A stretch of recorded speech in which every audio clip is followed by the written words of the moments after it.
Hello and welcome. Today, we are going to look at a common but important task. We will learn how to safely drain petrol from a Nissan np200. You might need to do this for several reasons. Maybe you put the wrong fuel in. Perhaps the fuel is old and has gone bad. Or you might be doing a repair on the fuel tank or pump.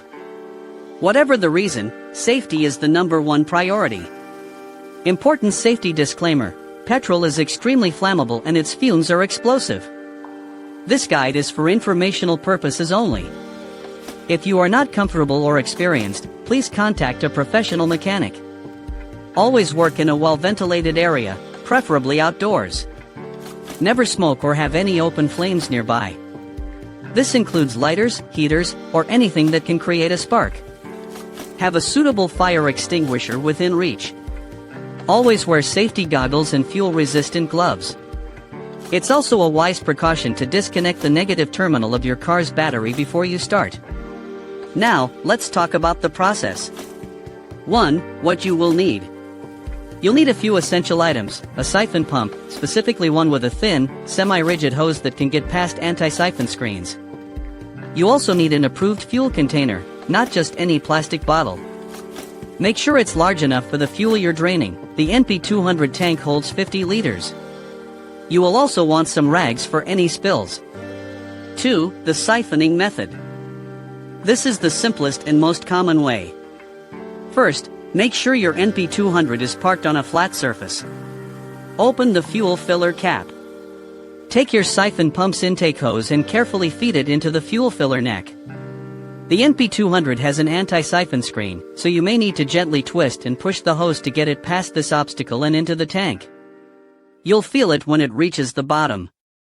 Place the other end of the hose, the outlet, deep inside your approved fuel container. Crucially, the container must be positioned lower than the car's fuel tank. This allows gravity to help the siphoning process. 3. Starting the flow. Now, begin operating your siphon pump. If it's a manual bulb pump, squeeze it several times to get the fuel flowing. Once the petrol starts moving through the hose, the siphon effect should take over and the fuel will continue to drain on its own. Keep a close watch on your container to make sure it doesn't overflow.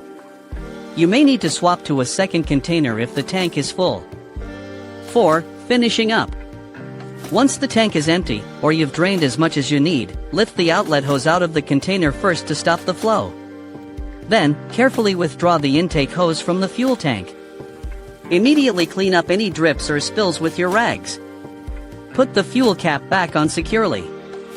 You can now reconnect your car's battery. Remember to dispose of the old fuel and the fuel-soaked rags responsibly at a proper facility. Thank you so much for watching. We hope this guide was helpful. Remember, safety should always be your top concern when working with fuel. If you found this video useful, please give it a thumbs up and leave a comment below with any questions. To see more practical vehicle guides and support the work we do, please consider subscribing to the channel. Your support helps us create more content just like this. Stay safe, and we'll see you in the next video.